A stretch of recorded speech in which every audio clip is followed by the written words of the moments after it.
Welcome back to Too Much Future, the game where we're playing Fallout. There's an intro we normally do, and I don't have it in front of me, so I'm freewheeling here in the morning. That's our new drive time show, Freewheeling, with Michael and the Big Dog. I was gonna say, can you imagine us just being like the like morning radio, like people in Chicago on their morning commutes listening to us talk about Fallout? Yeah, I can imagine that.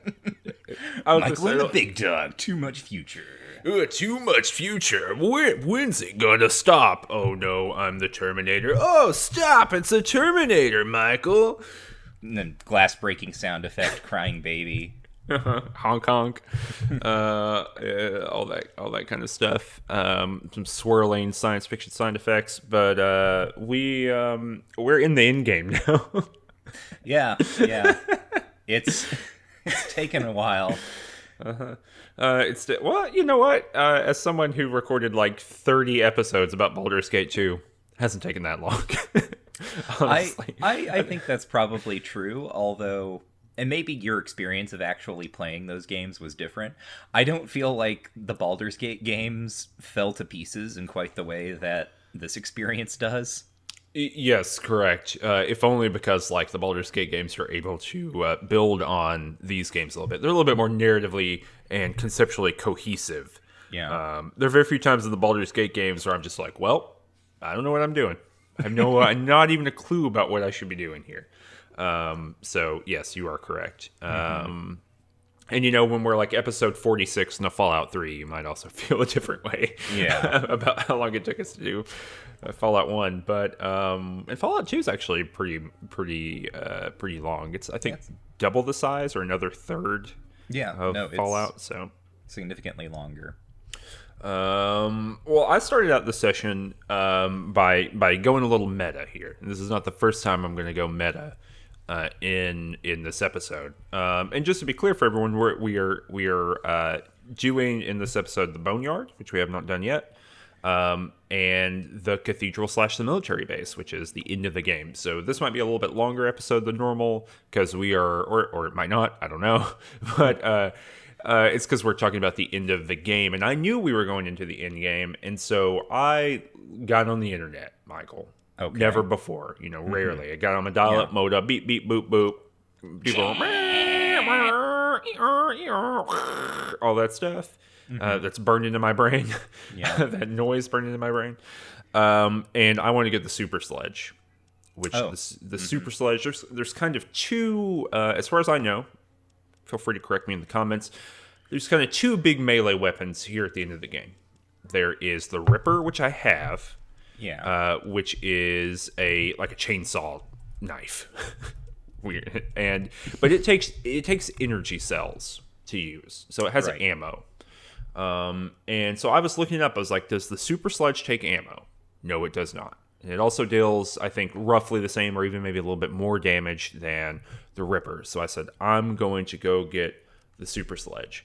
And I did that by going and rescuing. So I don't really have to talk about it, but I'm just letting people know. I did it by going and rescuing the recruit that you rescued, the Brotherhood of Steel recruit that you rescued from Old Town. So that's how you do that. I went and did that. A+, good stuff. The cool thing about the super sledge is that when you hit somebody, they slide along the ground for a long way until they hit something. Oh. This is going to matter later. Right. I'm sure you're going to be seeing this. People who are watching this on the old YouTube, you're going to be seeing this in front of you. You're going to see a lot of people scooting around on the ground this episode. It's going to be the predominant combat tactic. And if you want to listen to this in a podcast, so you're already listening to it as a podcast already, you can go to patreon.com/rangetouch to back the show there for $3 a month, and then you will get access to the podcast version of it if you don't want to watch the video on YouTube. Just a little helpful hint for people getting that plug in at the beginning. But so I've got that, got the super sledge ready to go, and I went to the Boneyard. How did the Boneyard work out for you, Michael? So the Boneyard was... So I said already that this experience kind of falls to pieces here near the end. Uh-huh. The Boneyard was a very good example of that, because it was laid out weirdly. The plot, insofar as there is a plot there, like sort of the quests progressed very strangely, and I encountered a lot of bugs, like more than I think or like I started encountering sort of like what you would call the jank of the game more consistently. So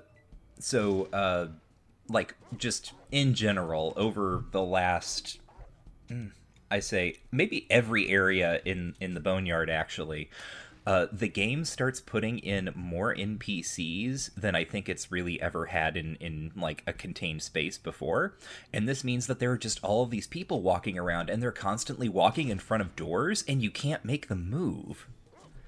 So I was constantly getting stuck in like rooms because I couldn't get out, because NPCs were just like walking in front of me and standing in doorways, and it was super there, Vault Dweller.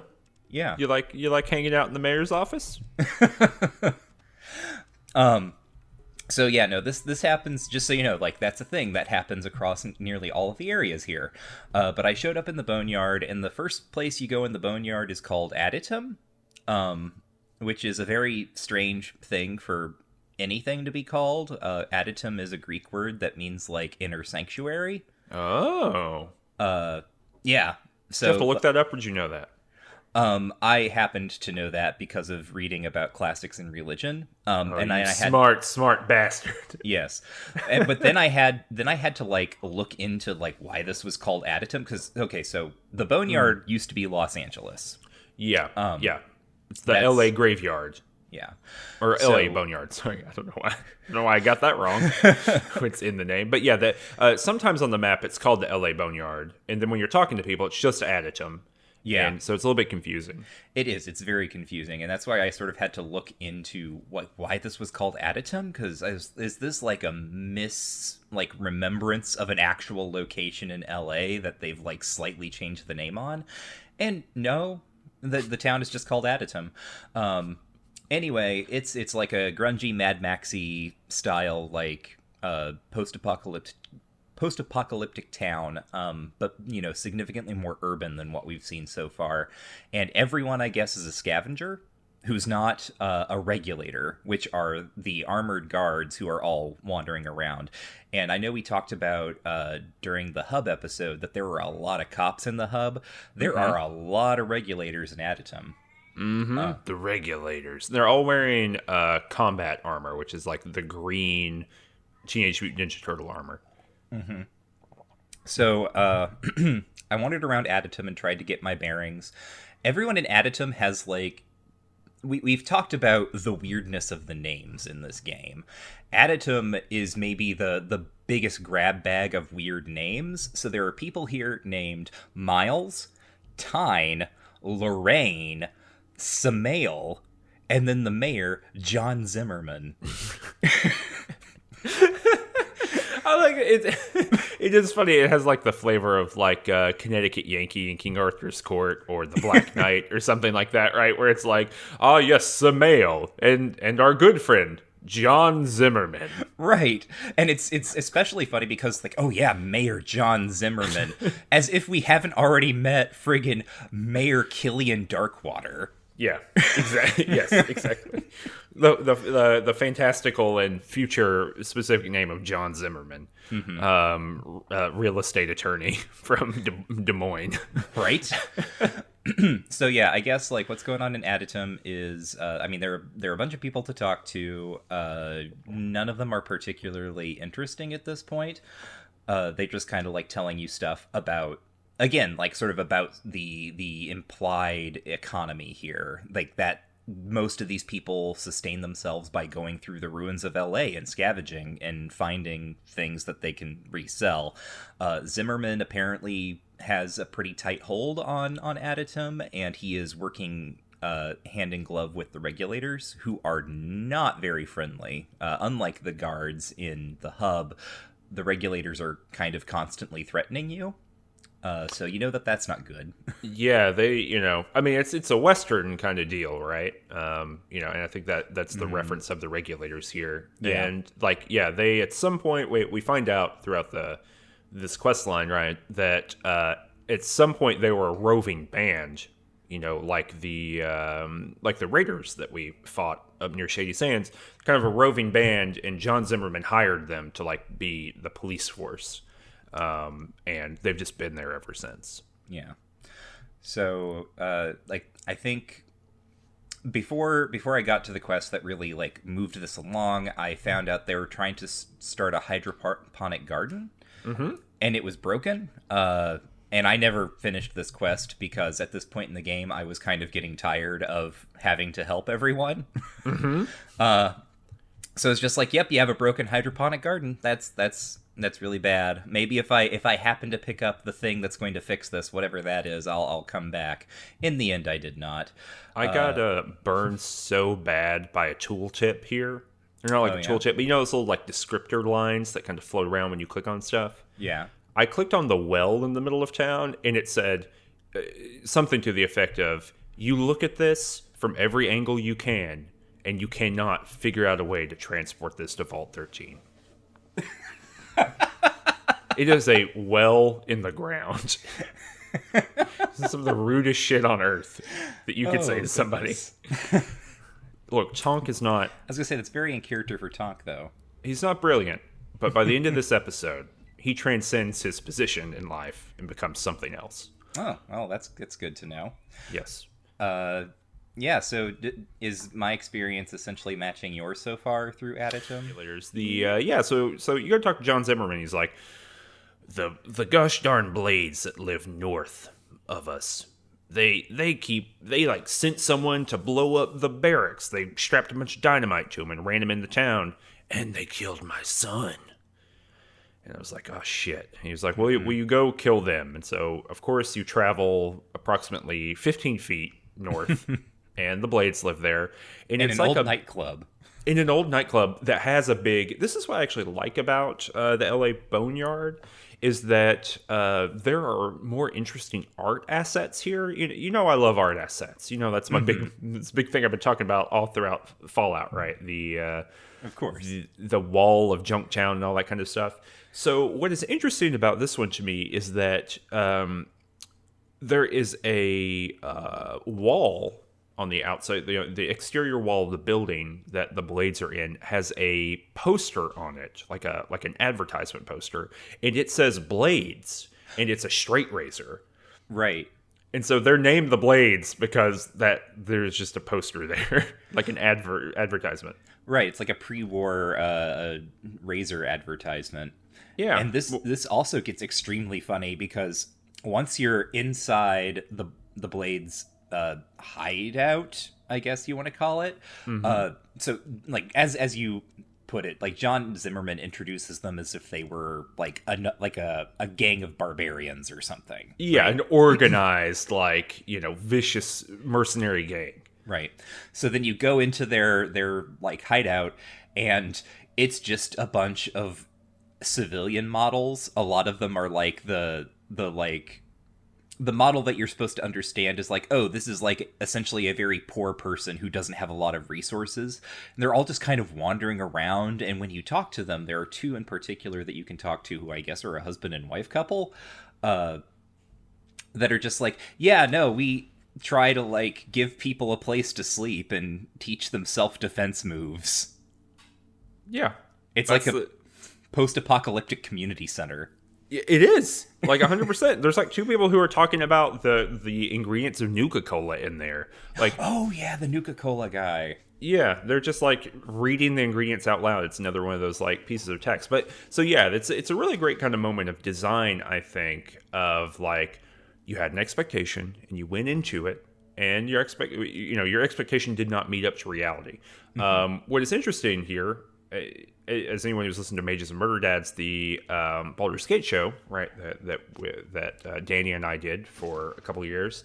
Once you get to BioWare, right, and once like the Baldur's Gate games and their lineage get going, a big part of quests in those games is like someone hired you to do something. Because the people, they hired you to take care of some mercenaries because the mercenaries are evil. You go and talk to the mercenaries. The mercenaries are not evil. The people who were evil the whole time were the people who hired you, who you thought were the good guys. Oh, you fool. This is one of those. Yeah. Like, this is the you fool quest. Yeah. Because you go in there and you talk to, I don't even have her name written down. The leader of the Blades. So this is just to point out, like, despite the fact that they are essentially a post-apocalyptic community center, they still call themselves the Blades. Yeah. Right? Just imagine if the YMCA was called the Blades instead. And their leader, her name is Razor. That's right. Yeah. Razor Blades, of course. And you talk to her and she's like, yeah, none of this is true. She's like, Josh, she's talking about Josh Zimmerman, presumably, Yes. Mayor Zimmerman's son. And she said, like, yeah, the regulators killed him because we were hanging out, basically. There's an implication that maybe there was some romance going on between Josh and Razor.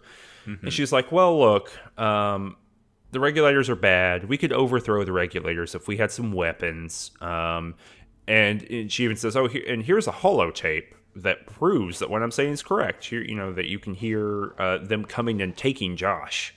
And all that kind of stuff. So, like, the quest at this point is, like, done.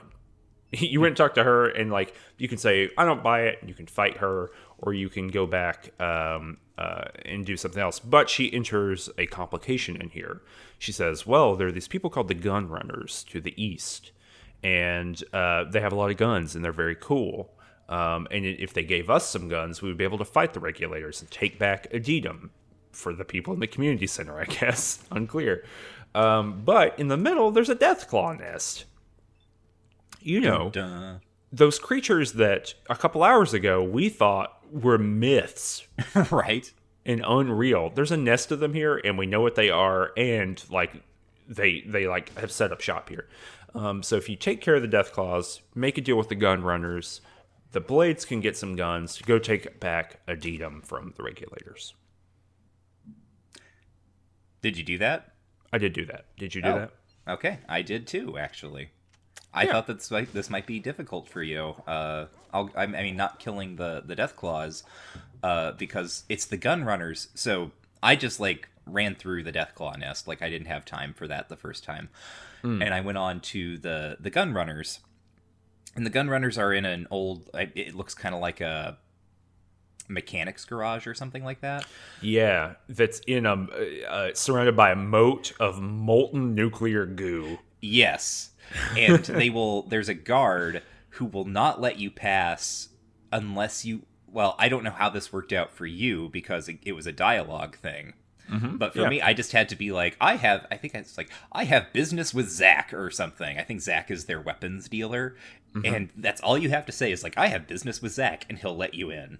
Yeah, same thing. Worked for me. Oh, okay. I actually looked this up later because I got stuck on part of this quest. Because, like you were saying, it's a little bit buggy. And if you look up the Boneyard online, basically the Boneyard and the Cathedral both have several uncompletable quests and buggy quests. Like the flags can get messed up.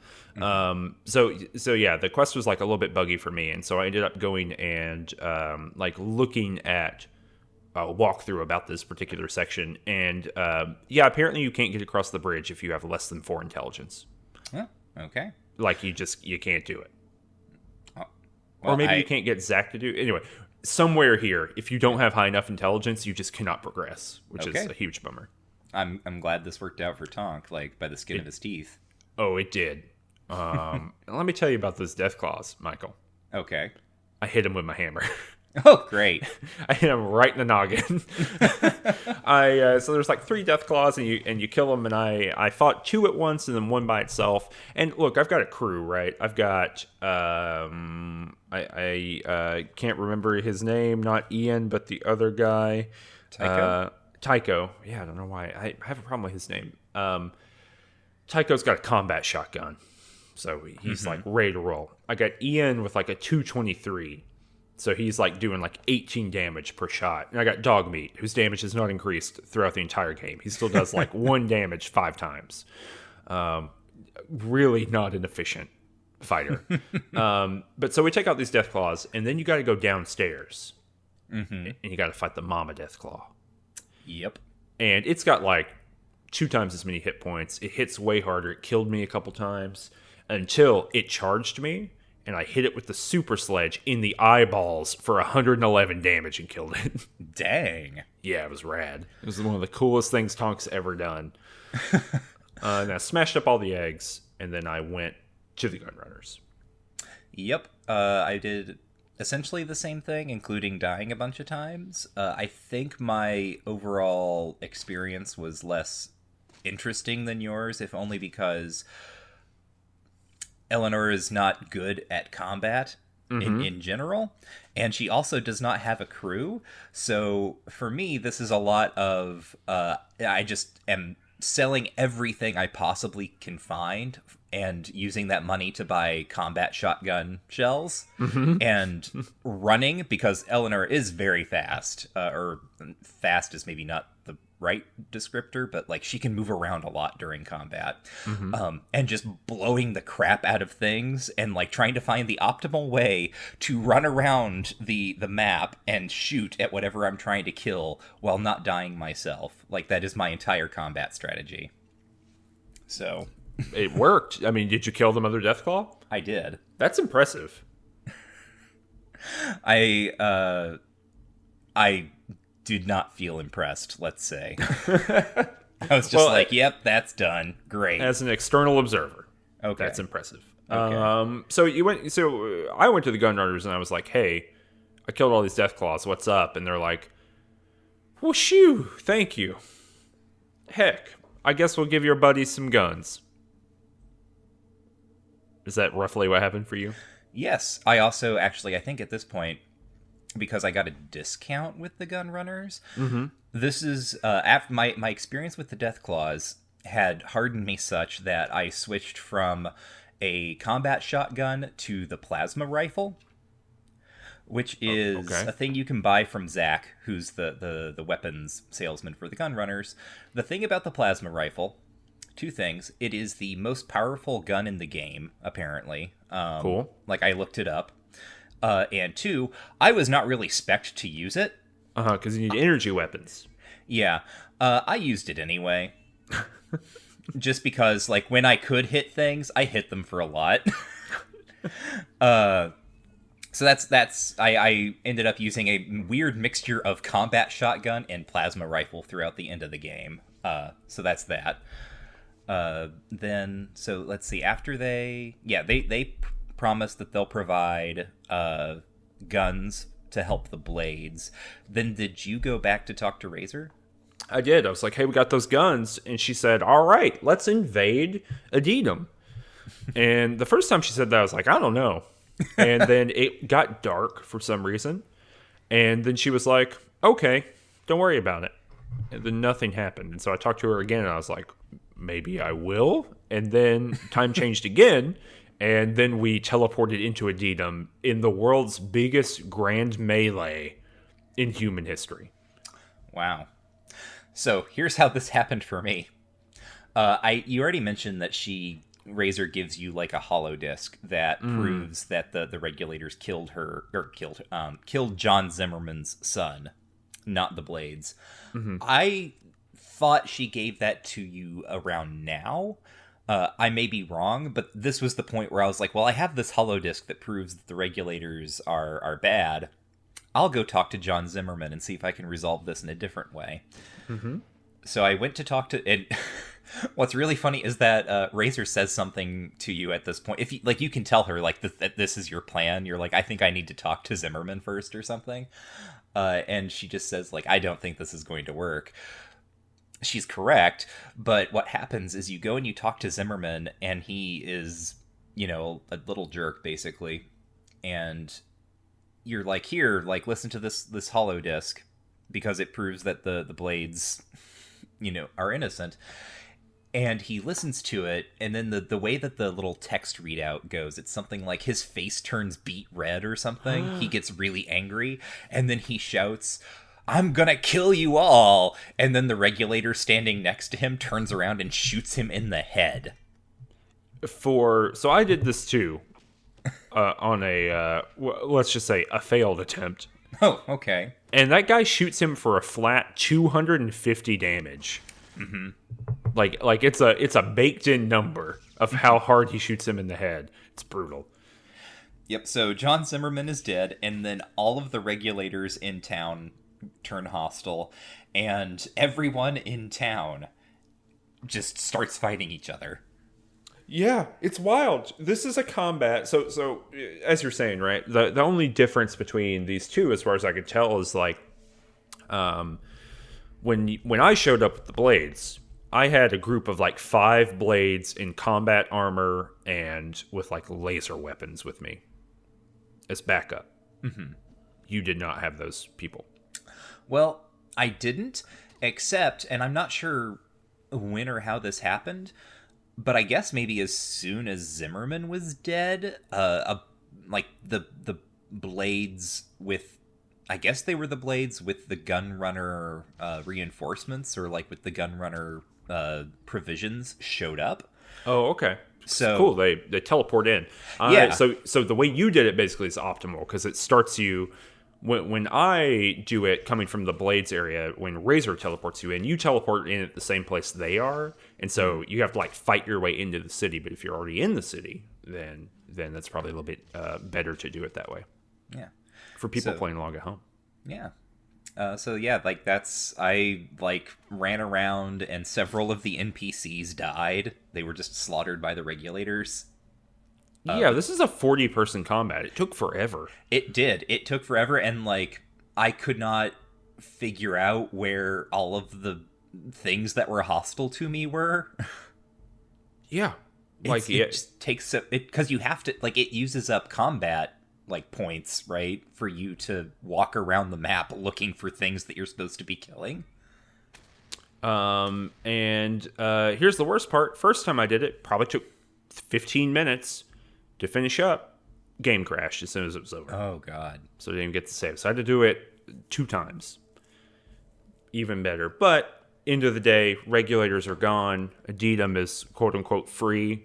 The YMCA has taken back their homeland. And it doesn't seem to really impact anything. Well, like it's, it's its own little quest, This quest never finished for me because oh, really? after like the regulators were successfully put down, Razor disappeared. Yeah. I think that's the bugged part, or part of the bugged part of the quest. Yeah. I went she doesn't tell you anything though. Oh, okay. I went back to like talk to her to try to, I guess, close out the quest, and this was what was weird. She was gone, but there was a puddle of blood on the floor where she used to stand in the YMCA building, and it was very eerie. It reminded me of your experience with the necropolis. Mm-hmm. By the way, I went back to the necropolis. I'll fill you in on that later, but still full of like dead people standing around. Okay. Still there. I will say that during this combat, because there's so many people fighting, you get to see basically every bit of combat, like bark dialogue in the game. Mm-hmm. And I got to see someone yell the phrase, "Ride my bullet back to hell," which is amazing. That's some of the best shit you could ever say. I don't know if that's from a movie or something, but that "Ride my bullet back to hell" is probably one of the coolest pieces of combat dialogue I've ever seen. That should be in every said by video game. Lorraine. Yeah, it's good. It's so good. But yeah, so that's what I did. I left the boneyard at this point, and I went to the military base because I knew I had to go there because the Brotherhood of Steel told me, you got to go up into the mountains to the west because that's where the mutants are coming from. Mm-hmm. But there's other stuff to do here that I didn't do, right? A little bit.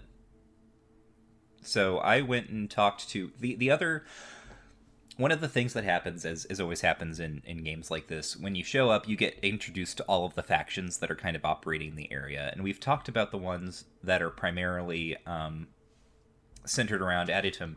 But the other thing is that there is the cathedral and the Children of the Cathedral that are operating, I think, to the south of the settlement. And then there are the Followers of the Apocalypse, who have set up shop in the old library. Mm. No one who is not part of these factions has any high opinion of either of them, which I think is really interesting.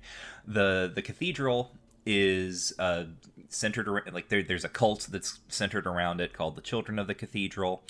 They set up hospitals and supposedly preach peace, but everyone thinks that there's something shifty about them.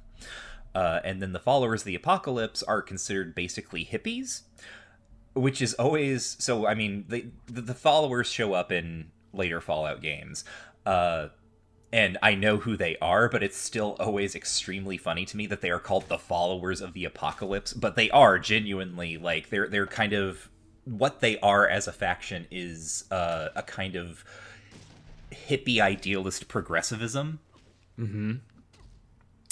And that they are pacifists. I can't remember what else everyone tells you about them. Mostly everyone just says, like, they're pacifists, and I think that's stupid. We live in the apocalypse, right? And you can't be the followers of the apocalypse. And you think there's a little bit of, like, dramatic irony going on here? Is that the appropriate kind of irony? I think it is, right? That we know that they should be bloodthirsty, bad people, but they're not. Haha. I maybe, because the followers of the... contrasted to that, the followers of the Apocalypse are kind of the closest thing to there is in this game to there being an actual, like, good faction. Mm-hmm. Right? A faction that is not, like, just basically clearly set up to repeat the stakes of the world that came before. Even the Brotherhood of Steel, which is, I think, largely positively treated, has these kind of internal divisions. We talked about this last time. These internal divisions between a desire to sort of recapture the knowledge of, just sort of the knowledge for practical matters, the knowledge of the old world, but then also people who just want to build more weapons, right? That's like a thing that's already come around. Yeah. So the followers of the Apocalypse are all these weird hippies who, when you meet them, this is the other really funny thing. When you meet them, they are led by a lady named Nicole, who is just, like, straight up an 80s punk. She's got, like, a mohawk, and she wears a leather jacket, and this is... like, okay, they're hippies who practice pacifism and just look like, another post-apocalyptic street gang. Cool. They have... not a whole lot going for them, other than you can go and talk to them, and Nicole will tell you more about the cathedral and how she's very suspicious of them. She thinks that she doesn't believe in the master is the being that they worship, right? They're kind of god. She thinks there's something up with this concept of the master, and in fact she calls it the dark god, which is just a real own that I think is going to make the cathedral worldview crumble if you just call their god the dark god. Yeah. But she lets you know thinks that's cool. It's the dang Cheeto in the cathedral. But anyway, she lets you know... Oh, the other thing that she mentions is that there are Nightkin there, which I don't think we've encountered Nightkin in the game. We have not. Okay. So weirdly enough, they don't show up again until, like, New Vegas, right? Yeah. Yeah, no, I think they disappear until New Vegas. So Nightkin is a really cool name for what is just a palette-swapped super mutant that can turn invisible. But apparently there's a whole bunch of those hanging out around the cathedral, and the followers of the Apocalypse have had reports of seeing them sort of, like, going in the back door. And so they have a spy in the cathedral who Nicole tells you can go meet. And so that was what I did, is you went to the military base, I went from the followers of the Apocalypse to the cathedral, and I did that first. So absolutely. I ended up, to spoil something we'll talk about in like 20 minutes, I ended up going to the cathedral just because I knew where it was. Like, in my brain, right? I was like, I know where the cathedral is. I did not talk to Nicole here. Mm-hmm. I did not get any story-based evidence to lead me to the cathedral. I just knew that that's somewhere to go because I played this game before. So that is interesting. We could talk about the you know what? Can we talk about the military base first? Sure. Just because the linear progression of Tonk's narrative is very important here. Yes. No. Let's go for it. So I go to the military base. It's way west, north and west, very tippy-toppy of the map, and it's a military base full of super mutants. That's the whole deal. You've been here before already in Eleanor's quest when you got taken to the lieutenant by the people in the Necropolis. Yep. So, you've been there before. There's like 3 super mutants standing out front. And before I get there, I start having, because you're crossing basically a desert here. Big, long desert. And I start having encounters with super mutants because you're getting closer to the military base. There's like 3 or 4 of them, and they kill me in one hit, like all of them. And I've even got like my good armor on. I got my combat armor that I picked up on. I'm getting cut in twain. I'm being exploded. I'm being vaporized. There are turns that happen where Ian and Tycho and Dogmeat and myself all get murdered in one shot from, like a chain gun going wild. And so I was like, gosh, maybe I don't have enough hit points. Like, what's going on? And so I get on the internet and I say, because this is the end game. I know this is the end game, right? There's 2 things left to do here. Mm-hmm. Mind you, Tonk still has not gotten the water chip, but let's not think about that. So I was like, all right, we're in the end game. What level should I be at the end of this game? I look on the internet, Michael. Mm-hmm. It says level 14. 14 to 16. Mm-hmm. Tonk is level 7. Oh, dear. He's a little bitty. He's a little bitty Tonk. Which is bad. How did that happen? I don't know. I've done all the stuff. Everything that we've talked about so far, I've done. I just realized, I think a lot of, experience that I've gotten has come from, solving quests in basically more complex ways than your character is able to. Yeah, I just smash stuff. That's it. Huh. That's all Tonk's got going is hitting things with a hammer. And so, and admittedly, other hints I've gotten, like looking at walkthroughs and figuring things out, maybe should have told me this. For example, the Deathclaw nest, in basically every walkthrough about this game, it's like, hey, if you go into the Deathclaw nest and kill the 3 Deathclaws and then leave and rest and come back, they'll be back. They'll respawn. You can use this to grind levels. And at the time, I thought, I don't need to grind levels. I'm Tonk. Well, I'm going to hit things with a hammer. But lo and behold, when you can't talk your way out of a situation, Michael, and you need to hit things with a hammer, and more importantly, you need to live turn to turn to hit things with a hammer, you do actually need to grind experience points, apparently. Oh. So Tonk looked inside of himself. Mm-hmm. And he saved his game. And he went onto the glorious internet, cyberspace, flying through there. There's black ice to the left. There, there's the CNN's over to the right with its glowing banners. I'm zipping through the 3D pathways that is the internet, and I find the Holy Grail. Yes, the Falcha character editor. Oh boy! And Tonk went down deep inside of himself and became True Tonk. Okay. True Tonk is level 69. He has 10 strength. He has 10 agility. He has 999 action points. He has a 200% melee ability and a 95% chance to crit. He gathered all of the Spirit Bomb energy from all of the wasteland into his body in order to pursue this transformation. And that means that he can go into combat and kill everything on the map in one combat, in one hit each. Which is hilarious because I'm still using the Super Sledge. Mm-hmm. And so it hits things for 70 damage. And then they just scoot across the map until they hit something. All the way across the map. Just scoot, scoot, scoot, scoot, scoot. And then explode. They don't explode. Oh, okay. Some things explode. People get to see that later on. But so True Tonk then went on to complete the military base without very little problems. He, went through, he navigated, he found the lieutenant, smashed the lieutenant apart. ran through every gate because he has 999 hit points. And I will say, just to be perfectly clear, True Chonk is a solution to a problem. There's no way I'm ever going to grind like 7 levels out of this game. That's just not going to happen. Yeah. That would be only me sitting and grinding levels. And the other reason is the game is way more fun this way. Like infinitely more fun to be able to just experience it and see the cool level designs or whatever, and not have to worry about this fiddly combat, which, as listeners of Mages and Murder Dads might remember, I don't care about at all. Yeah.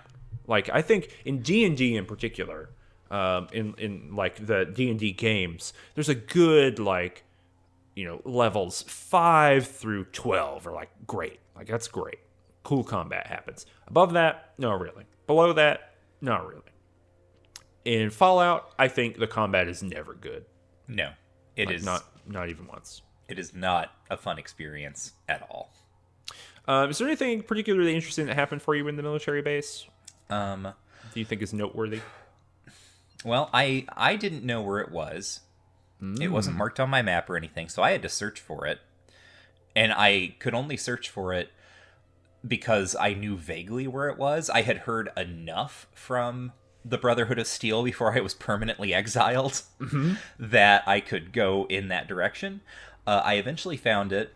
I got inside because I told the super mutants that I was a very important mutant who had a meeting with their leader. Look at that. Look at Eleanor's quick wit. Right? And then I got inside and I searched. Like, I had to sneak around forever because I did not have a level 69 character, unfortunately. There are tons of super mutants in here. You already mentioned there are like these force fields in front of the doors that will hurt you if you walk through them. You have to disable those. Yeah, there's like red force fields that hurt you, and then there's yellow force fields that can't be walked through. Yeah. And you got to like kind of play with those. Yeah. So I got to do all this stuff. It's extremely tedious. I am not enjoying myself. Also, and this is one of sort of the more interesting things that the game does, and I'm not sure what the point was because I definitely didn't have a good experience. There are 2 endings, essentially, right? There are 2 kind of final boss areas. This is one of them, and the cathedral is the other, and you can do them in either order, and I am not sure. So, because I had already done the cathedral, now I had to suddenly do this, not really suddenly, but like now I had to do this military base, and I don't know. It feels weird, right? I don't know how you pace that in a game where it feels like the next thing that I am doing is more of a follow-through, just because it really isn't. Like, I have, not to get too far ahead, right, but I've already done the cathedral. I've already killed the master. Yeah, I think that the, like, pacing optimal way is military base first, cathedral second. Because it's like, oh, you're getting rid of that. We'll talk about this in a second, but you're getting rid of the thing that produces super mutants, which you already know about. That's the military base, and then you get rid of the person who was behind it the whole time. Right. The super villain. That makes a little bit more sense to me than the other way. And it is weird. You're right that you have the option of doing whichever you want to first. Right. So yeah, like I've already killed the master. Like, these people don't have a leader, but also they don't really seem to know. They don't, like, it doesn't seem to change, as far as I could tell, right? There was nothing that was happening at the military base that acknowledged that I had already destroyed their leader. So I end up running into Lieutenant again, what is to him for the first time because he doesn't possess my powers of, time rewinding. And we have this long conversation that is at least mostly a retread of what we had talked about before, what I've already said, which is about having to create these super mutants because they're the future of humanity. We need prime normals because people who have been exposed to too much radiation don't become super mutants. I guess they just become ghouls or something. And we would rather be super mutants than ghouls. A couple of lines that were interesting to me in this dialogue. So he also ends up explaining how the church works. The church that I have destroyed. Just in case. Right? Where he's talking about, yes, we're worshipped as gods, and how could they not worship us? And I asked something like, so wait, you think you're gods? And Lieutenant responds, no, we are simply the future. Whoa! Yes. Too much. Uh-huh. So I already pointed this out the last time I had to talk about Lieutenant, but this idea of, who owns the future? What is the future? And added to this, at one point, Lieutenant calls the vats that are filled with the FEV the Great Procreator, which is just really a gross way to refer to that. But yeah, that's what he calls it, the Great Procreator. Well, that's interesting. Do we have the language of FEV yet? Yeah. Oh, have you? Tonk never saw the word FEV. I was going to say, I've got all sorts of talk about FEV. Oh, okay. Gotcha. Lieutenant would not shut up about it. Got it. He said one word to Tonk, and that was like, I'm going to kill you. And then that didn't work out for him the way he thought he would, because all of the universe was contained in the single pupil of Tonk's left eye, and he annihilated the lieutenant from orbit with his super sledge. So, okay. Yeah. Well, I just had to run away from Lieutenant constantly and then turn back to shoot him in the face. And eventually I killed him, and he explodes real good. Oh, I just said all of that. What is FEV, Michael? Oh, FEV Sorry. is... have we not talked about the FEV yet? No, it hasn't really come up yet. Oh, okay. It's so ingrained in me from playing other Fallout games that I just feel like it's been explained up to this point. So the FEV is the Forced Evolutionary Virus.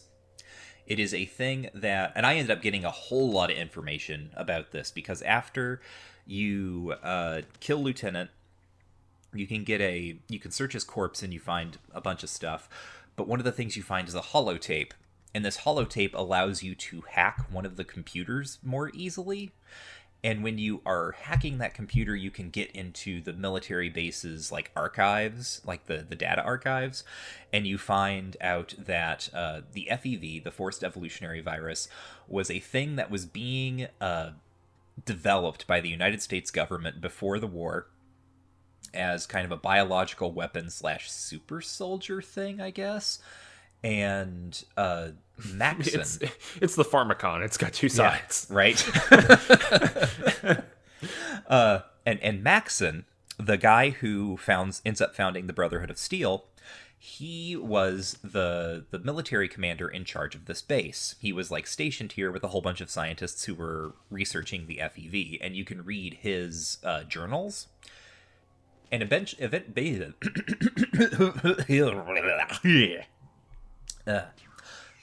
essentially, what you find out when you're reading through Maxon's journals is that he was stationed here to watch over these scientists. He didn't really know what they were doing, but basically some scientists and some of the soldiers had qualms with what was happening. It turns out that the experiments that the scientists were doing at the behest of the government were very, very bad, right? They were using the FEV to experiment on people and just doing, your basic crimes against nature. So Maxon gets really upset about this, and he decides to secede from the United States. Okay, so this is... And while this is happening, they've been cut off, vault style, right, from the U.S. government. That's another thing that's important to know here, too, right? Right, because the war is the prelude to the war is escalating. Yeah, they are unclear at when he's writing these journals. They're unclear if the bombs have gone off yet. They don't really know. They're just locked down in the base. He says, I think I wrote the quote down. I didn't write it down. He says that the military base is seceding from the U.S. And then he specifically says well, you know what they said about Jefferson Davis? Yeah. What? Basically saying that the reason Jefferson Davis is thought poorly of historically is because his decision looked wrong in the long arc of time. Mm-hmm. The victors won. The U.S. government destroyed the seceding Confederate States, and in that Jefferson Davis became a bad guy of history. Yeah, I don't know. That's how you read that? I had no idea how to read that. I was just like, that's a weird thing to compare yourself to. Yeah, I took it as like, I'm making this choice now because it seems good, but in the long arc of history, how will I be judged? But here's the thing, just so everyone is crystal clear on this one, we have a lot of international listeners. You might not be the kind of person who's listening to this, who's got deep knowledge of American history. The American Civil War is the war between the states. It is the war of brother against brother. Mm-hmm. Specifically, the Confederate States, basically the South, secedes from the United States in order to protect the doctrine of slavery. Jefferson Davis is the president of the Confederacy. Right. That's bad. So bad Maxon sees himself seceding from the United States as like part of this principled moral stand, right? He doesn't like that he's been sort of like led into protecting these scientists doing these horrible experiments. And he then compares himself to the man who led the secession that happened specifically because people wanted to continue having slaves. Yeah. Yes. Is bewildering. Like, of all the things that you could, it might be too much of a deep cut for good old Fallout here, but you could do like the Haitian Revolution, Toussaint, right? Toussaint. Right. I forget how you pronounce his name, right? But the revolution to preserve the people, that's an okay one to go with, right? The American Revolution, also complicated, but maybe that's a better one to go with, right? It's much better. Yourself George Washington. It's much better than being like, flagrant human rights violations. Well, I shall follow in the footsteps of my hero, Jefferson Davis, and secede from the United States. Yeah, it is. In any case, it's a completely bewildering part of this dialogue or a diary that Maxon has, and at the end of it, they decide to leave the military base. Yeah, they like seal it up and head out. Which is interesting because, our timeline here, right? Our timeline is like the Brotherhood of Steel, they leave, they go to Lost Hills, which is like where they are now.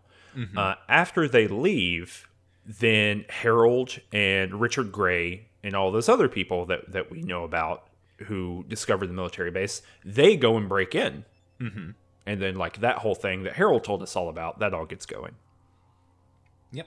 And so that's I like the way that those all kind of flow together narratively. The narrative, like for all of the game's problems, the narrative is nicely sort of designed in the sense that it like the characters who are big players move through the same world, in a very plausible way. Yeah, it very much has like I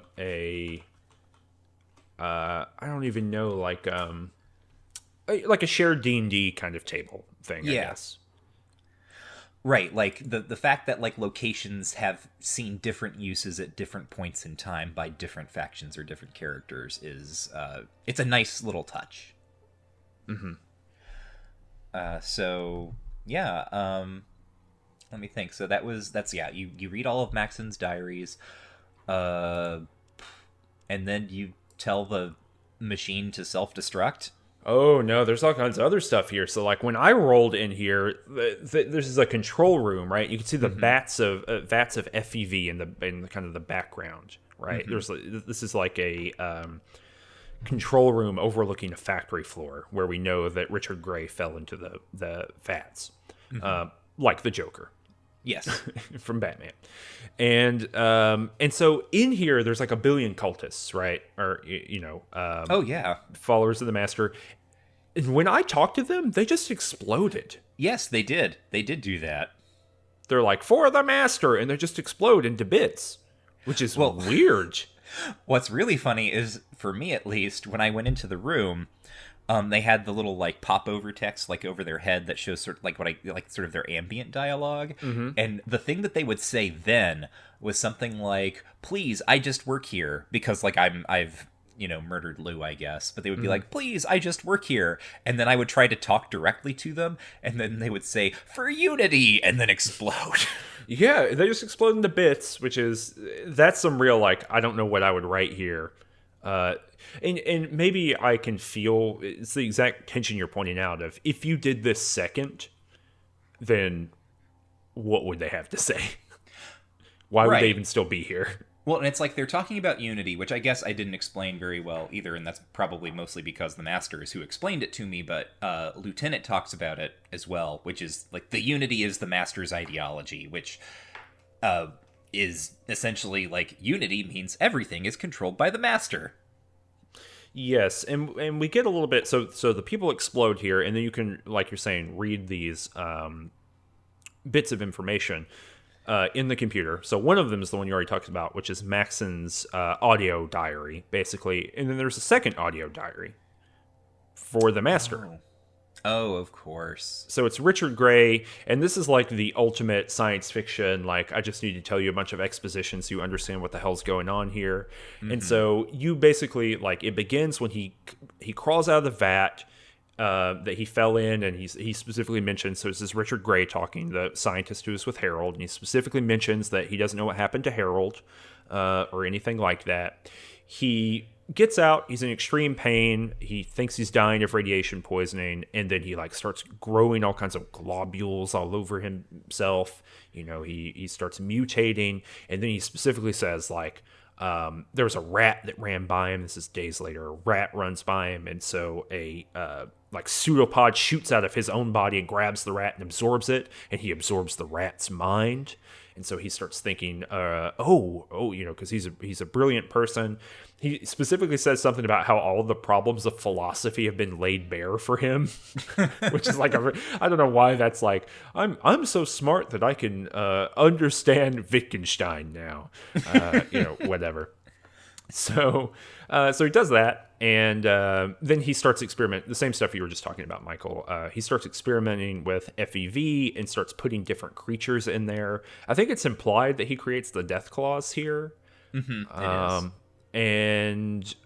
And all those other like weird creatures that we've been fighting throughout the game. And then he lays out the super mutant stuff too, that lower irradiated people create super mutants and highly irradiated people don't. Or lowly irradiated people create better super mutants, I think. More intelligent super mutants. Better in quotation marks. And so implicit here is that they're looking for a vault, right? They're looking for people who have the lowest radiation possible. And then the unity gets explained here a little bit too. That he's trying to basically put everything into the FEV in order to mutate it, in order to not just like control it under the master, but like have all of creation be under the master's like implicit psychic connection. Right. That kind of breaks down with the super mutants. I don't get the sense that they're all psychically connected to him, but yeah, no, they just seem very suggestible. Yeah. which probably has to do with like being obliterated, and they also like lose their memories too, which is very sad when they're mutated. But yeah, you're right. After that, you hop right in there, and you can. I just got a big list of not times, but just random numbers for the self-destruct sequence here. I think I did too. It was very confusing. Tonk, True Tonk, this is a different person now. He has been reconvened of all the atoms in the universe. True Tonk blew himself up immediately. You can have it self-destruct on no timer, and then it just plays this little video of the factory exploding. Huh. And the game is over. It just kicks you back to the menu. Well, Eleanor managed to choose the random series of numbers that got her more time, and she escaped. Yeah, I had to play back and forth with all of it a bunch of times, and then I did it, and I ran out, and Tonk made his way toward the cathedral to destroy Richard Gray. And that's where we now find ourselves. Well, on his way over, he also stopped by the necropolis to go and smash up all the super mutants and get the water chip. Oh, okay, great. While he was at it, he just kind of made a big arc and curved through that, stopped by, obliterated those super mutants on his way through, and then scooted on down to the cathedral. Being reconstituted reminded him that there was another plot to this game. Mm-hmm. I mean, those people are going to die without water, so no matter, they gave their spirit bomb energy to him, he might as well help him out. So, but because I did all of this at one time, the final dialogue for the game is actually very funny. But and I'll explain that in a minute. But we go to the cathedral. You had a much more complicated trek through the cathedral than I did. So why don't you guide us through here? Yeah. So actually, I'm going to do a slight diversion just because this was another thing that happened around the followers of the apocalypse. There is a little like ruined building on the map where their library is, where you can find just a random mercenary named Christopher. Did you meet Christopher? He's a mercenary? He's like a mercenary or something, or bounty hunter. I don't think so. I did meet a guy who was a tinkerer. One of the coolest little encounters I think I've had in the game. He's a little tinkerer, and he was like, just roam around helping people do stuff. And I was like, well, what do you do? And he's like, well, I put up all the outdoor lights in Junktown, and I taught the people of Shady Sands how to create a new oven. Aw. And I was like, that's cool. And he was like, yeah, it is cool. I'll see you later. I was like, all right, I'll see you later, bud. And I ran away. It was a very cool wasteland encounter, but I did not meet Christopher. Yeah. So there's like this guy with his two like bodyguards hanging out around the library. And when you look at him, it's like, it says like a burly mercenary or burly soldier or something is standing here. And he has a name tag that says Christopher. Cool. Yeah. And if you talk to him, he says, what do you want? And the first thing you can say is a donut. If you say this, he gets really upset at you. And he asks you again, like, what you want, and you can repeat a donut. And then he gets really mad, and he fights you. When you fight him, the name that he suddenly has is Avalone. What? So Chris Avalone is in this game as this little mercenary who you can literally, I like reloaded several times to figure out if like I could recruit him or something. No, like you either get him angry and he kills you, or you just talk to him and he says something about how he's like a really good bounty hunter or something, even if no one pays him. So that's the thing, is that Chris Avalon didn't work on this game in an official capacity. Yeah. But he was just around a lot, and I think that's what ended up getting him in the Fallout 2 stuff. We should, you know what? Let's make a called shot here, Michael. Mm-hmm. We want to interview Chris Avalon. Hey, Chris, if you're listening, come on Too Much Future. We're gonna do that. We're gonna try to do that after Fallout 2. Okay. We're gonna try to get him on here. That'd be fun. Right. Let's talk about, because he had a big hand in that. We can play Fallout 2. We can read the Fallout Bible. And then we'll try to interview Chris Avalon. Okay, we'll see if we can make it happen. In this case, he killed me, or rather, like, I, was like, wait, he's just going to attack me, and then I died. And then I reloaded and tried to recruit him, and nothing happened. So then I left him. So that's the end of that little saga. Thanks, Chris Avalon. This is another thing that I noticed at this point in the game, is you start seeing what I can, like, to me, can only feel like the developers losing patience with the project. Like, weird little things that are programmed in, like this, like the Chris Avalon encounter, that doesn't really serve any purpose, but was obviously done kind of, like, internally, like, it was a thing for people to, like, feel something about. And then we have all of these quests that aren't finished or like can't even be begun, and then we get to the cathedral, where I noticed that a lot of the what they call sort of Fallout style humor gets noticeably, like, there's an uptick in it, let us say, because like there's a guy out front who you can talk to who's like, this is the cathedral of the children of the cathedral. I don't know why they say cathedral twice. And then you can say something like, I think that sounds stupid. And he says, I think it sounds stupid too. And it reads very much like the writers for the game are just like, yep. So, like, it's interesting that you call it, and I think that we all call it, like, Fallout-style humor, which I think really means, like, the humor of specific people. Mm-hmm. And though that humor, continued to proliferate through these games, while some other humor did not. Yeah.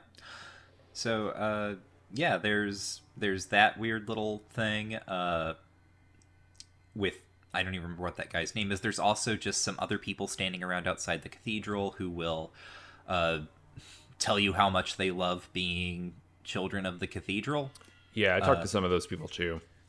It's we touched on this earlier in whichever episode it was where we kind of talked about religion in this setting and kind of the morality system of karma, and also the Dharma, I think, is as it gets named by Aradesh.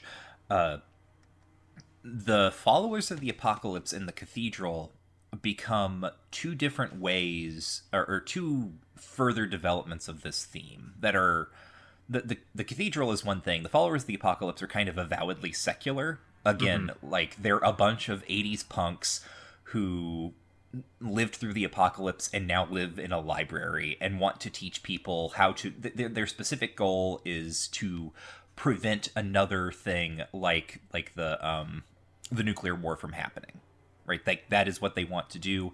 There's no sort of like big metaphysical component to it, no real religious component. They're kind of a weirdly secular order. And then there's the cathedral, which is similarly kind of professing pacifism and like healing, but also is what I think you described in that earlier video as kind of like just pure cynical religion exploitation, right? A pure shadow show. So you get into the cathedral, you meet Laura, who is, well, I met Laura, who is the follower of the apocalypse's like inside person. She took me to like a little secret room. So Nicole gave me a code word. It was like Red Riding Hood.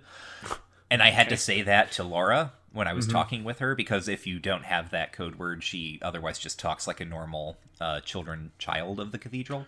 Yeah, I talked to her very briefly before True Tonk, when I was just merely normal Tonk, because I came here and got this far to talking to her, and I was like, oh, I need to go do something else beforehand. And yeah, she's just like, hello. And if you don't have anything to say to her, she's like, goodbye. Go talk to someone else. The end. Yeah. So yeah, I told her the secret code phrase. She pulls me aside and she tells me, guess what? The children of the cathedral aren't up to any good. Surprise. Oh gosh, that's impossible. Yeah, there are Nightkin all over, and Morpheus, who is the leader of the church. And there's actually at one point, I think when you're talking to the people outside, one of the adherents tells you what the children of the cathedral are all about and how they're led by Morpheus. And one of the responses you can have there is something like, Morpheus? That sounds like the name that a good person would choose. Yeah, you're right. Yeah. So anyway, she says, there's something going on in the basement. You need a special key card to get down there. You can find some way to do this, basically. And she, I think, points you toward the idea that you can disguise yourself. So there are people who are going around the cathedral wearing these particular purple robes. And I happened to notice when I was in the library talking to Nicole that there were a pile of these things in the next room. So I grabbed one because I'm like, oh, I'm definitely going to have to be in disguise. And lo and behold, I had to be in disguise. So I put on these purple robes, and I basically have been given the suggestion that I need either one of the sort of lieutenants of the church, I think his name is like Lasher or something, or the leader, Morpheus, to get me into the basement. So I decide I'm going to look for Morpheus because people have talked about him and I haven't talked to him at all. I go upstairs into the cathedral. There are Nightkin everywhere. But they don't attack me because I'm in disguise. Fantastic. Yeah, you're a good guy. Mm-hmm. So I am walking around looking for Morpheus. I get to the top floor. I see the NPC that I assume is Morpheus in kind of like his little bedroom. And I go walking toward him. And as I'm walking toward him, either the game glitches or I accidentally click the wrong button because the interface is wonky. The Nightkin on this floor aggro me. So I have to fight a bunch of Nightkin. I think that just happens. That also happened to me, and because I was in disguise for this point, even as True Tonk. Oh. I was in disguise for this section, and yeah, they just aggro you no matter what, I think. Oh, well, so they aggroed me. I had to fight them, and when I was done, Morpheus had disappeared. What? He was gone. Weird. He was still there for me, and I got to talk to him, and he was like, "You don't belong here!" And then I was forced to smash him into smithereens. Oh, dear. Yep. Yeah, so he was just gone from my game. Like I thought he had like fled when the combat started, so I like went down to all the other floors and checked, and no, he was just gone. He disappeared from my game. That's bizarre. What a This weird is a game. problem because he has a key card that you need to get into the basement. Oh no. So I had to blow up the door. Whoa, you can do that? Yes. Like I like looked it up. I was like, is there another way that I can get down here? And people were like, oh yeah, no, you can just set some dynamite and blow up the door. Can you blow up any door in this game? I don't know. That's cool. That's like, there are little slivers. I mean, this game is cool. I enjoyed Fallout. Like, there's not, I don't think that like the tactical combat is necessarily amazing, but like overall, generally enjoy that. But that's the kind of sliver of like brilliant stuff where you're like, look, if you're willing to like take the gamble, you can just blow a door up. Yeah. That's cool. So, I mean, that's what I did. It worked because I couldn't conjure I couldn't conjure Morpheus back into existence. So I wonder if Fallout hits the Brooklyn definition of the immersive sim. Someone get Danielle on the phone. Yeah, I was gonna say, do you want to unpack that for the audience? No, I don't. Okay, don't. Google Just it. Google it. Google it, listener. So, yeah, I blow up the door and I get into the basement, and I'm still in disguise. And I get through the secret door into the vault that is below the cathedral. So here, this makes me angry, Michael. Okay. Earlier in this game, we got a list of all of the vaults in this part of the world. Yes. Vault 13, Vault 15, and whichever one is the necropolis. I forget which number. Maybe 12. Yeah. This is not on that list. Yeah, no, I think... I'm trying to remember where I picked this up. I think that this vault was supposed to be like a showroom model or something? So I think I know that too, but I don't know where I know that from. Right. I think I just know that from like my brain. This is why, as Henry Jenkins puts it in his article, game design as narrative architecture, you need repeated points where information can be gleaned, so then we are certain that we learned it from the game and not because like it got transported into our mind by a wiki or something. I definitely got transported in my mind via wiki in probably 2003, before wikis existed. I probably read it on a big, massive Angel Fire website that was just like green text on a black background of someone minutely going through every bit of inconsistency in this game and explaining it to make it all make sense. Great. If you want to know more about that Henry Jenkins thing, you can check out Game Studies Study Buddies, our show about game studies, where we talked about that recently. It's our most recent episode, but yes, correct. There is an explanation to this, but I would prefer it to be like underneath LA.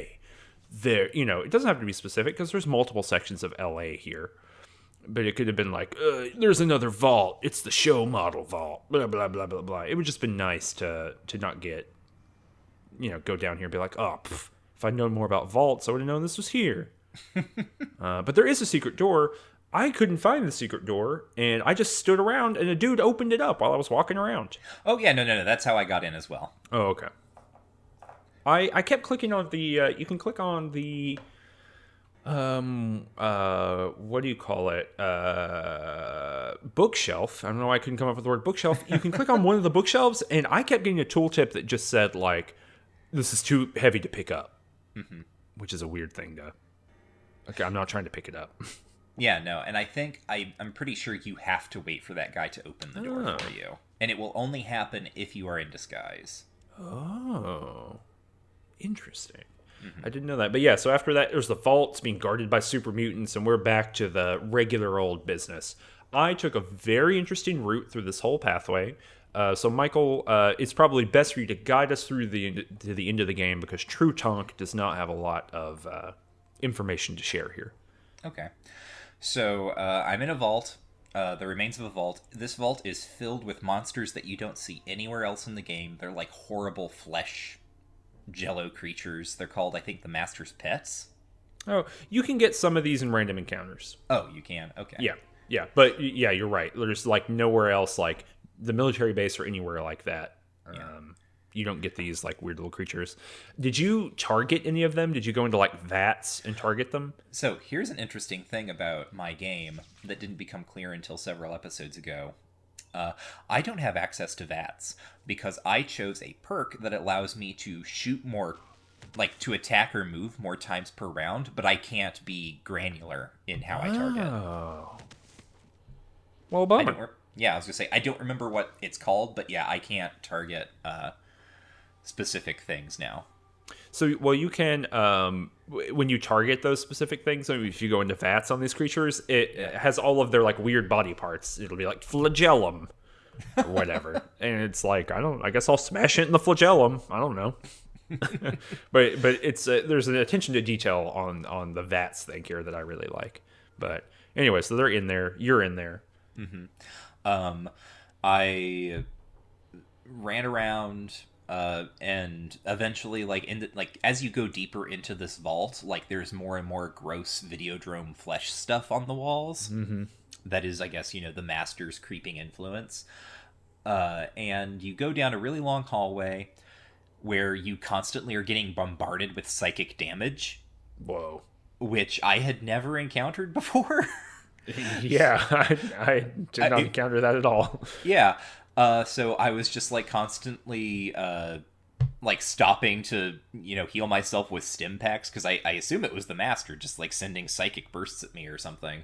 But then I got to the end and I could talk to the master, and I of course went with the thing that Eleanor, the ideal version of Eleanor, what her character would have wanted, which is that I talked the master into destroying himself. Now, this is funny to me for a couple of reasons. One is that it is one of the things that I think people always talk about, or at least talked about when I was much, much younger and people sort of were nostalgic about Fallout. They would always say, like, oh, you could talk the final boss into destroying himself. Right? 100%. The fact that you could like do this that. This is one of the things that solidified Fallout like in the imagination of fans and players and like video game people for years. Is this thing that you're about to talk about. All right, so what happens is the master is this like gross puddle of ooze with a face, and he's sitting on top of a kind of computer monitor with like a sound wave on it. Oh, he's sitting on top of the overseer's thing, right? Yeah, I was gonna say he's like on top of that in an overseer's chair. And he has like a really disjointed voice, right? He talks in sort of like a normal man's voice, but occasionally he'll repeat himself with a slightly harsher voice. He'll like sort of like shout out words as if he's like has a tic or something. And then occasionally he'll like switch over and start saying things in like a woman's voice. He's everybody. Yeah, he's everybody. He is the master, and he tells you all of his plans for Unity and how cool it's going to be, and he's going to control everything. Blah blah blah. You can join him if you want to. You can just be like, yeah, that sounds persuasive. Is that in the game?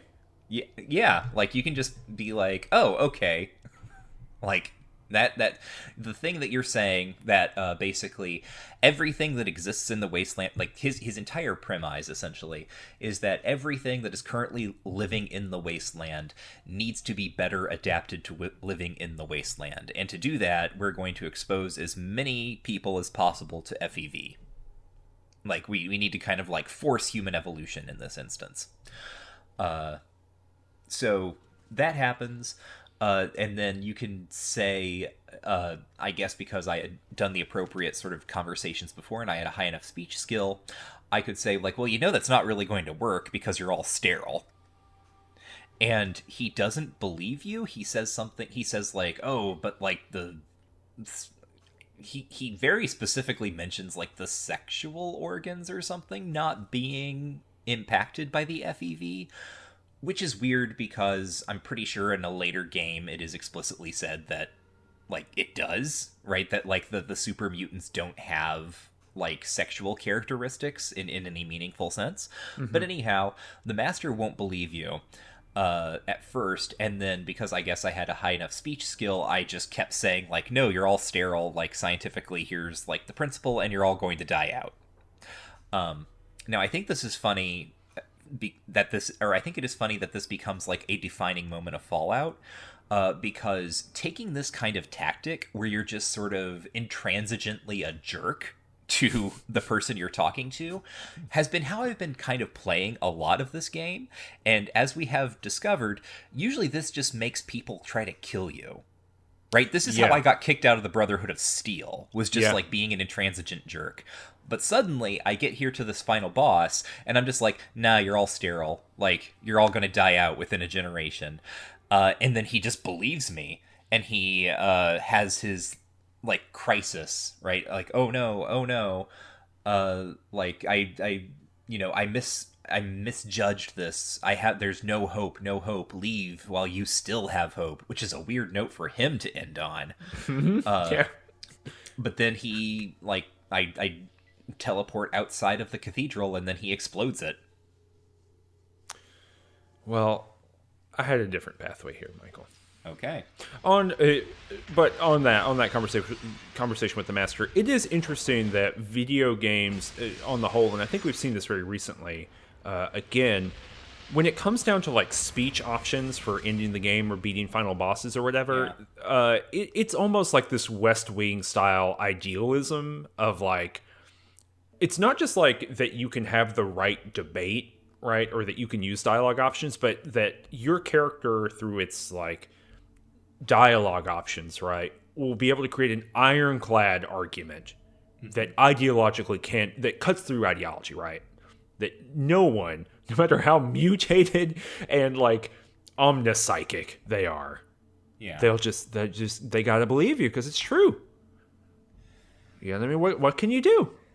And I find that to be really weird. I mean, this, you can do this at the end of Fallout 3 as well. It's not to spoil that game, but Fallout 3 also has a dialogue option. I think Fallout 2 does as well. Although it's been a long time. I've beaten Fallout 1 more recently than I've beaten Fallout 2, so we'll have to talk about that when we get there. But it's kind of weird.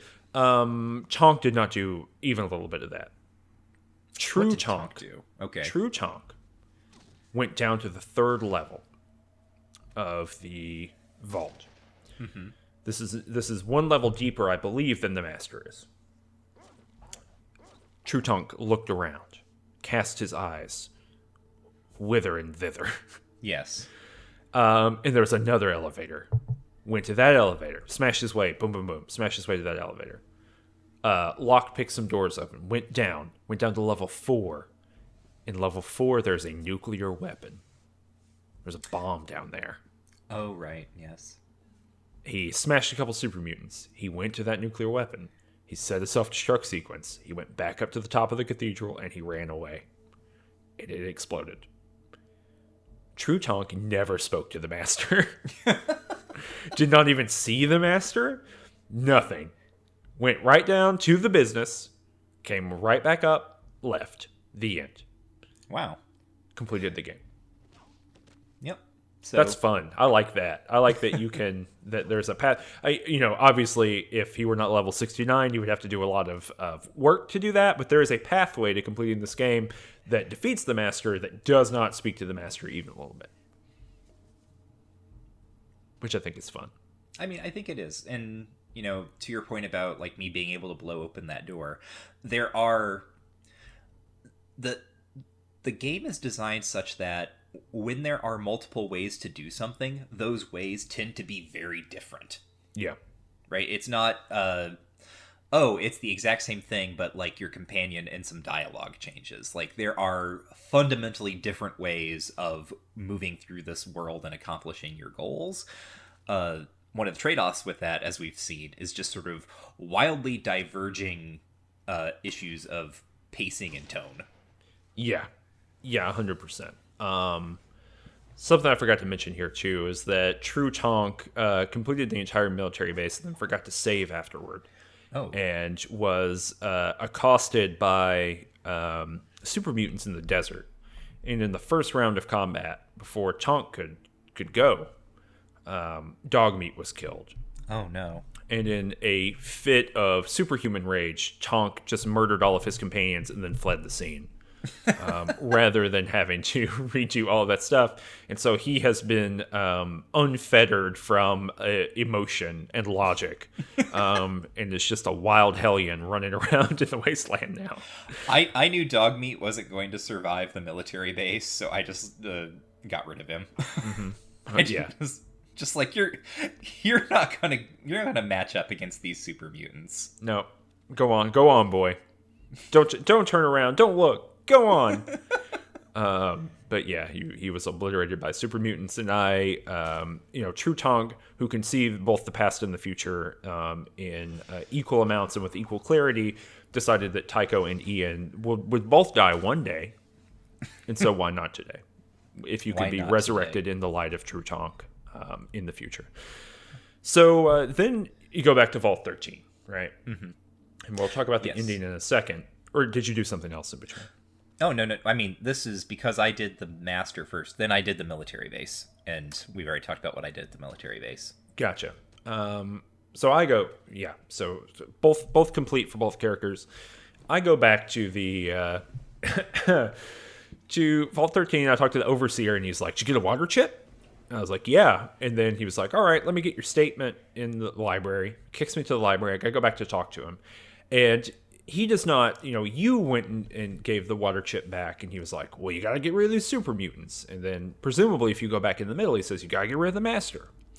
To me, he was like, and what about the mutants? And I'm like, well, I get to kill them. And he's like, and what about the master? And I was like, I guess I killed him. He's like, great work, everybody. Like, there's no explanation of any of that in the middle. He's just like, oh, well, what about those mutants? I killed them. So it's a very funny conversation for him to just like skip a huge amount of dialogue to get to the resolution piece of dialogue. But in the final moments, we ended with the same thing, which is he kicks you outside of the vault, and he comes out to meet you there. How'd this go for you, Michael? He told me that I could not stay in the vault because my adventures outside had made me too dangerous to the vault ecosystem, essentially. Yeah, he says all the children are going to look up to you, and what happens when we lose our best and brightest? Right? Like, can't do brain drain on the vault. Yeah, you can't. And so he kicks you out and doesn't let you back in. Now, you've done a lot of stuff. Were you able to talk him out of it? Do you have any dialogue options? No, not at all. Like, the game just sort of like forces me to take that. I think as he's like walking away or something, I probably could have pulled out my gun and tried to kill him. But mostly he was just like, no, like we can't let you in. The kids are going to look up to you, and everyone's going to want to go out and have adventures just like you now. So we just can't keep you around. I didn't even have any dialogue to be like, this sounds like a pretty self-serving program, honestly, for you. It's bad. Yeah. Well, True Tonk, who, contains all of the universe in one nerve ending in his littlest finger, was able to whip out his super sledge and smash that man into bits, hit him so hard that his character model glitched all around the screen and half of his body disappeared, and he crawled along like the sky ground, and then the vault door closed anyway. But it's wild. As I'm saying this, it will be on the you can see it on YouTube, and it is bizarre. It's some amazing stuff, very gory. Yeah. And then we get a cutscene of the vault dweller got that 13 suit, and he's walking off into the dusk. I got stuff before that. Oh, that's right. We got the game enders. I'm sorry, I wrote those down too. I forgot that those happened first. What'd you get for the end of the game? Yeah, so you get in traditional Fallout, or what was going to become traditional Fallout style, you get little endings kind of for every faction and or location.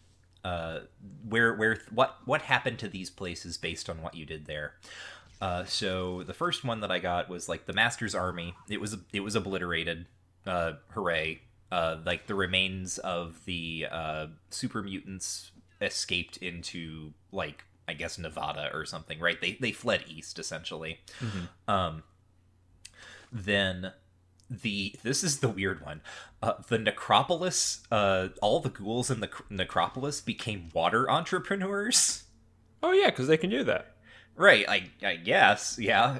I didn't quite expect that to be what happened, but apparently me fixing their water pump, like, that's the benefit it had, is they all became water entrepreneurs and started selling water to everyone else in the wasteland. The followers of the apocalypse all died. Wow. This was a very bizarre thing because I didn't even know that they were in danger of dying. But it's just like, it shows you like the broken like crumbling library, and it's like Ron Perlman's telling you like the followers of the apocalypse were destroyed by the Master's soldiers, and I was like, what? I killed the Master's soldiers? What? They had to swing through on their way out. I guess. On their way I east. looked this up, and what it is that this is a glitched quest. It is, in fact, impossible to not have the followers of the apocalypse all die. Okay. Because there was supposed to be a quest where you found out that the cathedral, in the same way that the followers have a spy in the cathedral has a spy in the followers. Huh. Except you can't actually get the quest that's about the spy and the followers. So there is one, but no one ever talks about it, and it's not anything you can do anything about, and all the followers are destroyed. Great. Shady Sands became the new California Republic, because Tandy and Aradesh are kind people, and like this is sort of the implication of the narrator, right? Like, under sort of the wise guidance of Aradesh and compassionate nature of Tandy, they begin what will become the new California Republic. Like, that is explicitly named.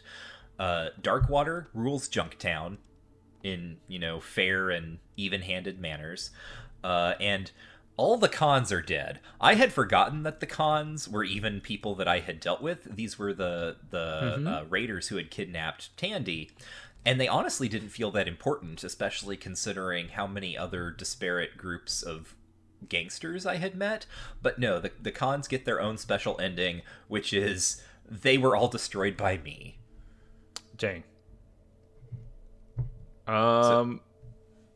Yeah. I got most of those.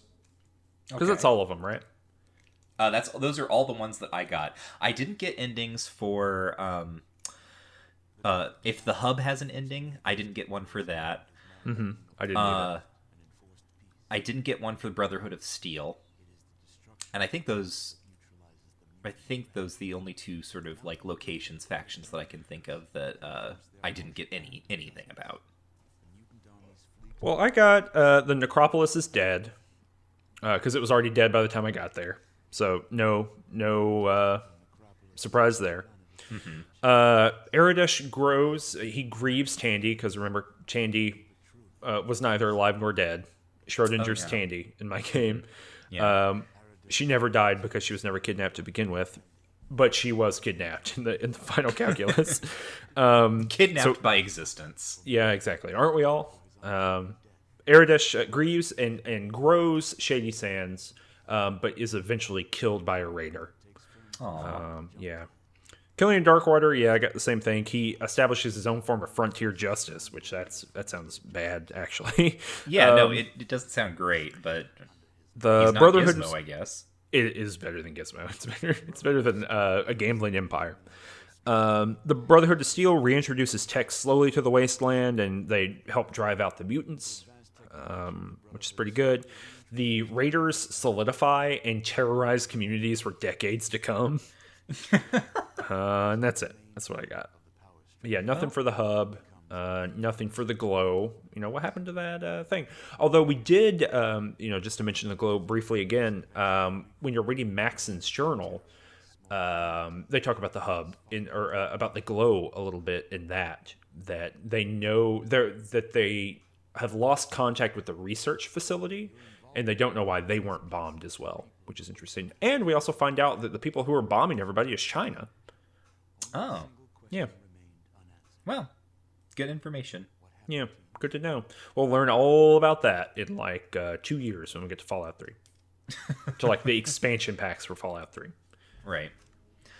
So yeah, that's I guess that's Fallout. That's Fallout. What a game. What a game. Do we want to like have reflections now? Will we Yeah, do you like want a to separate short reflect a little bit, Michael. Okay. I think there is a lot in this game that is admirable. I do not think that there is a lot in it that is enjoyable. Mm-hmm. I would say maybe a third of the game is where I felt like things really held together. And what has been the most interesting about playing it is seeing what this game wants open world game design, which is not a thing that actually exists yet in like a modern sense, right?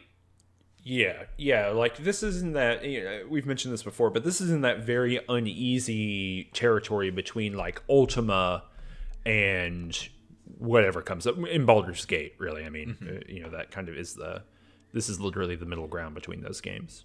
And yeah, yes, you're right that like I wouldn't say that open world games necessarily do pacing well now. I think there's still a lot of strange, interesting, weird clumsiness that's introduced just by the very idea of open world.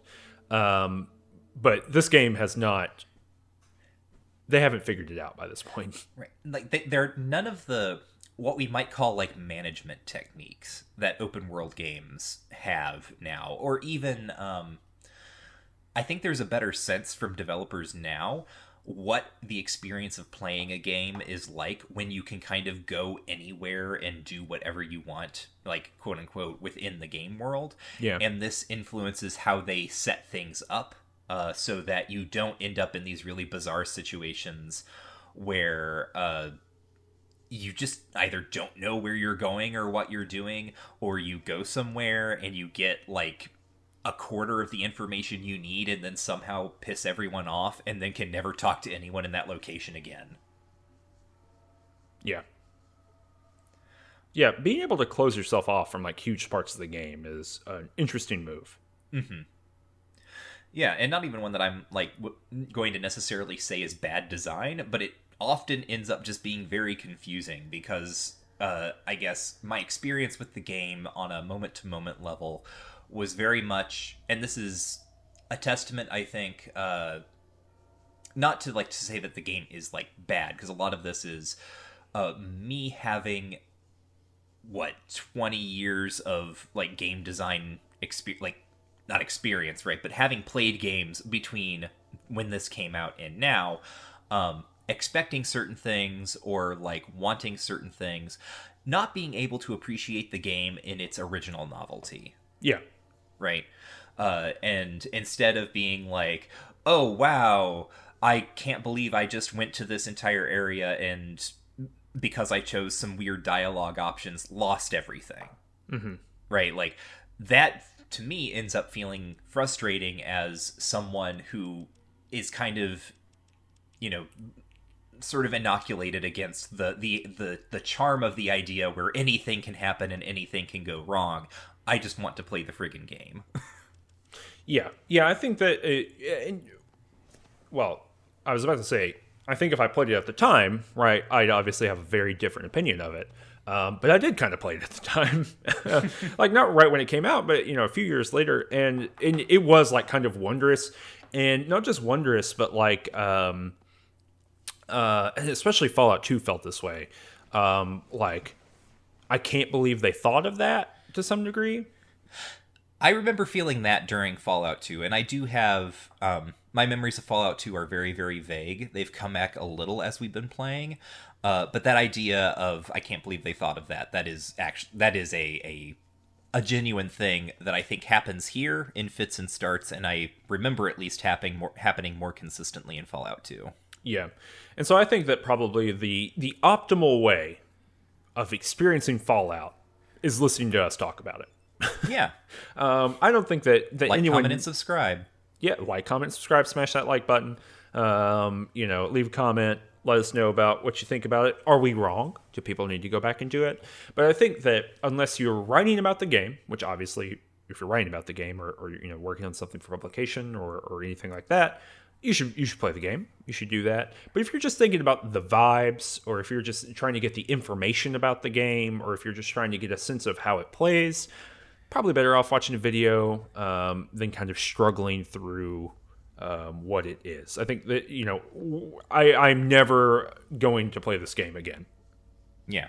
Unless something happens, but chances are slim. Right. In 2035, when we do our great let's redo Too Much Future Redux. We're going to do a soft reboot of Too Much Future. Yeah. Or some of the continuity is the same, but other things aren't. Well, it's like what's going to happen is we're going to be old, and we're going to have like some young podcasters who come to us and ask them to teach, or ask us to teach them the ways of playing Fallout for the internet. Oh, gotta get back in the saddle one more time. Teach these young guns what's up. This is how you use the character editor. Originally developed in like 1999. Still works. Boy. Great. I'm so glad for that character editor. It's great. Okay, but any little final end of the moment thoughts, Michael? I do not think so. I think I've kind of said what I have to say about this game, which is that there is a third of it that I think is really, really nicely done. It holds together really well, and it shows you where this series is going to go. But if you are someone who is, I think, right now a Fallout fan, this game is probably going to be a big surprise if you went back and you played it, just because so much of what we think of as characteristic of Fallout is present here in very germinal form. Yeah. Right. It's interesting. In fact, like that is maybe the most interesting part of playing this, has been finding the things in this game that actually become constitutive of what we think of as Fallout. I'm glad that you just brought that up. Okay. Because I was going to end this podcast or the show, but there is a question that must be addressed. Okay. Is this a satire? Are we good? We're going to go for this now? Yeah, let's go for it. Okay. I don't think we're going to record a separate episode. I was thinking, I might do its own reflection episode, but I don't think so. I think we've done so much of that already in this episode. Let's just hit it last 10 minutes here. Is this a satire, Michael? Well, one, to just add on to what I just said, I asked you if we want to hit this now, but I think we can hit it now because I think this is probably a question we can revisit with every game. Absolutely, and we should. Mm-hmm. Because oh yeah, go ahead. I was gonna say, because thing number one, I don't think this game is a satire. No, not even. At all. Not even a little bit. Right? It is irreverent, is what it is. Yeah, sure. Right? It's goofy. It has sort of like fun little moments, and it is above all or I would say above all, it allows for irreverence, by which I mean. It allows you to play a character who is sort of openly contemptuous of having to deal with quest giver NPCs.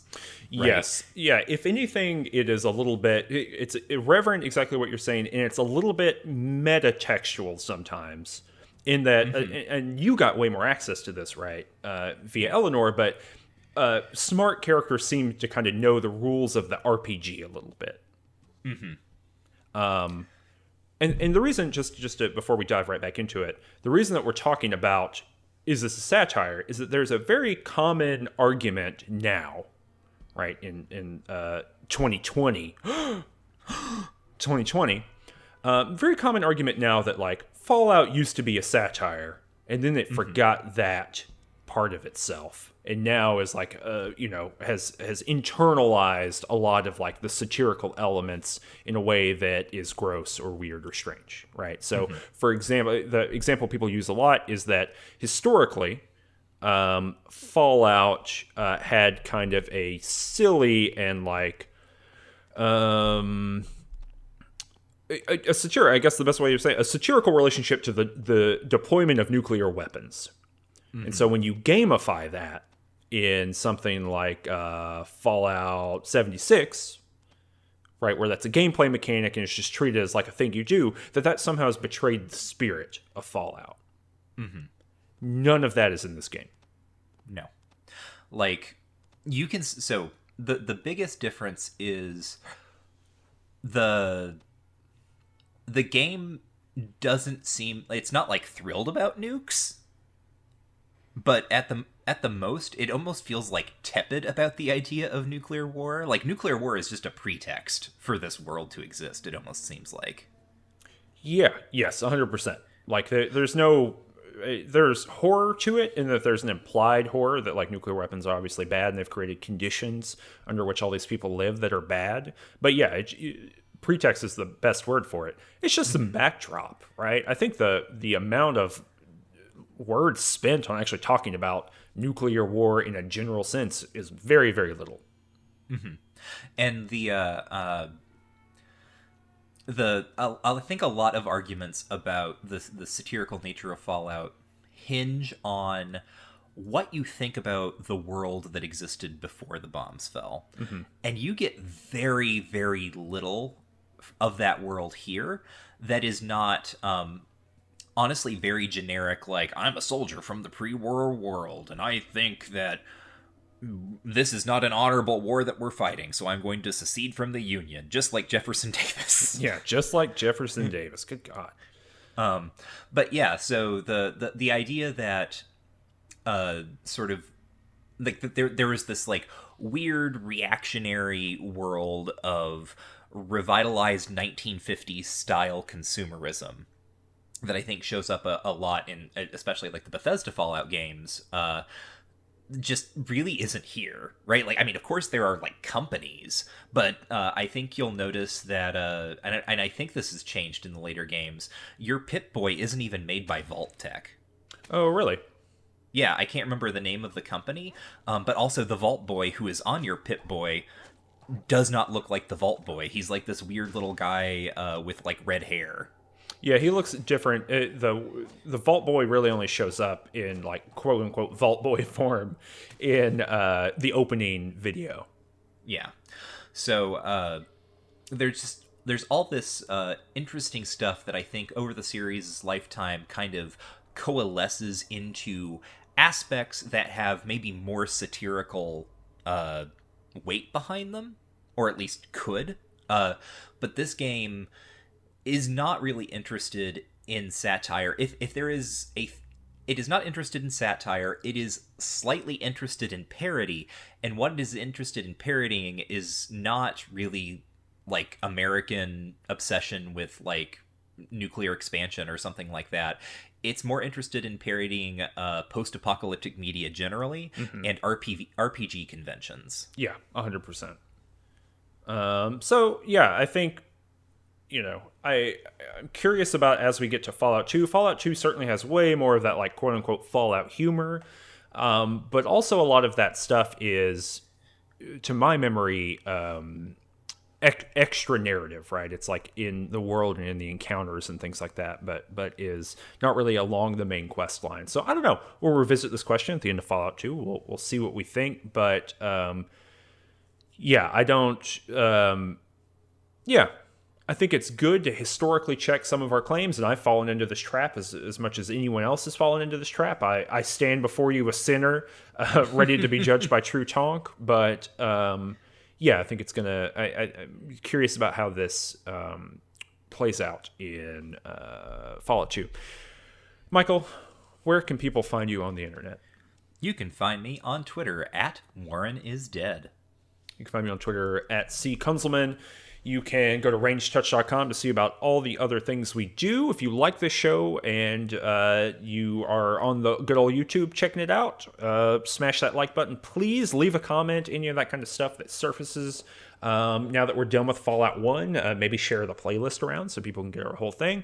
All that stuff, you know, we have a niche, awesome group of listeners and viewer listeners, and we want to increase those things. The best way to do that is word of mouth. If you enjoyed watching these videos, then maybe share them around. That would really help us out. If you really like it, you can go to patreon.com/rangedtouch. It's in the description below this video. For as little as $1 a month, you can help us out. This hosting ain't free, y'all. Well, I guess on YouTube it is free, but we're the product. You know what I mean? Like, boo, open your mind up. But we do have a bunch of other stuff too, such as Game Study Buddies, which is where Michael and I read game studies texts and talk about them for a very long time. Do Sword Coast Coast to Coast, which is an actual play podcast where we play D&D 5th edition and have a good old time. Michael's not on that show, but he likes that show. I do. I will say that the latest, I think it was your latest episode, the holiday special was quite a good time. It's very funny. I thought I had a great time. And so you can do that, like I said, for as little as $1 a month. Patreon.com/RangeTouch. At $3 a month, you can get access to the podcast version of Too Much Future if you don't want to just sit and have to watch on YouTube every time. And for $5 a month, you get access to a little secret Let's Play that I'm doing, which is pretty cool. And you get it a month ahead of everybody else. The first episode will come out in a couple weeks for everyone on Earth. Oh, other than the people who are paying for it currently. Something else I was going to say, I can't think of it. Oh, we're going to take a little bit of a break. We're probably going to take a couple weeks or maybe even 3 weeks before we dive into Fallout 2. We want to build up a little bit of a backlog so that these episodes can come out. If you have any suggestions for the show before we dive into the next game, please leave us a comment below, or you can go to the Discord, which is also in the description below. You can click on that link and you can come talk about Too Much Future. I think that's it. This has been 2 hours of us talking about the end of Fallout. Look forward to us playing through Fallout 2 and then 3 and then probably some other stuff too. Additional Fallouts. Michael, you have any last words you want to throw in here? I don't. Other than that, war never changes, but Fallout sure does. And it definitely will for the next episode. Wow. Goodbye.